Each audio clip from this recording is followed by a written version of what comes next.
వదిలిస్తుంది తప్ప కొత్త రేషన్ కార్డులు ఇవ్వడం కోసం, కొత్త పెన్షన్లు ఇవ్వడం కోసం రాష్ట్ర ప్రభుత్వం ప్రయత్నం చేయట్లేదు. వెంటనే కొత్త రేషన్ కార్డులు ఇవ్వాలని చెప్పేసి మనం ప్రభుత్వాన్ని డిమాండ్ చేస్తాం. వికలాంగుల హక్కుల జాతీయ వేదిక ఆదిలాబాద్ జిల్లా 3వ మహాసభలు ఇవాళ ఆదిలాబాద్ పట్టణంలో నిర్వహిస్తూ ఉన్నాం. తెలంగాణ రాష్ట్ర ప్రభుత్వం అధికారంలోకి వచ్చి 8 నెలలు గడుస్తూ ఉన్నా ఎన్నికలలో వికలాంగులకు ఇచ్చినటువంటి ఏ ఒక్క హామీని రాష్ట్ర ప్రభుత్వం అమలు చేయడం కోసం ప్రయత్నం చేయట్లేదు. 6,000 రూపాయల పెన్షన్ పెంచుతామని చెప్పి ఇప్పటిదాకా పెన్షన్ పెంచడం కోసం ప్రయత్నం చేయట్లేదు.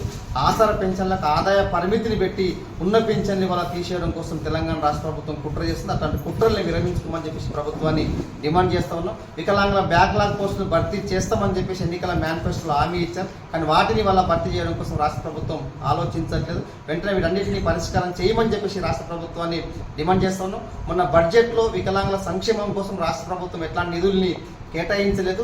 తెలంగాణ రాష్ట్రంలో ఆసరా పింఛన్ల కోసం పాత పింఛన్లు కానీ కొత్త దరఖాస్తు చేసిన పింఛన్లు మొత్తం కలిపితే 70 లక్షల మందికి పింఛన్లు తెలంగాణ రాష్ట్రంలో రావాలి. ఈ 70 లక్షల మందికి పెరిగిన పింఛన్ ఇవ్వాలనుకుంటే 44,000 కోట్ల రూపాయల డబ్బులు ఇవాళ రాష్ట్రంలో అవసరం ఉంటే రాష్ట్ర ప్రభుత్వం బడ్జెట్లో కేవలం 14,000 కోట్లు మాత్రమే ఆసరా పింఛన్ల కోసం కేటాయించింది. ఈ 14,000 కోట్లతోటి రాష్ట్రంలో ఉన్నటువంటి ఆసరా లబ్ధిదారులందరికీ పెరిగిన పింఛన్లు ఇవ్వడం సాధ్యం కాదు.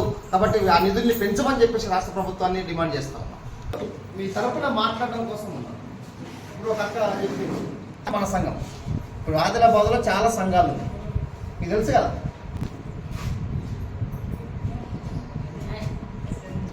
ఇప్పుడు ఎన్ని సంఘాలు ఉన్నా ఏమున్నా వికలాంగుల కోసం కొట్లాడే సంఘం, వికలాంగుల సమస్యల మీద ఉద్యమాలు చేసే సంఘం చాలా సమస్యలు పడుతున్నాయి. రెగ్యులర్ క్యాంపులు జరగట్లేదు. కాబట్టి క్యాంపుకి వెళ్ళినా సర్టిఫికేట్ సరిగా రావట్లేదు, పర్సంటేజ్ తక్కువ వేస్తున్నారు, రిజెక్ట్.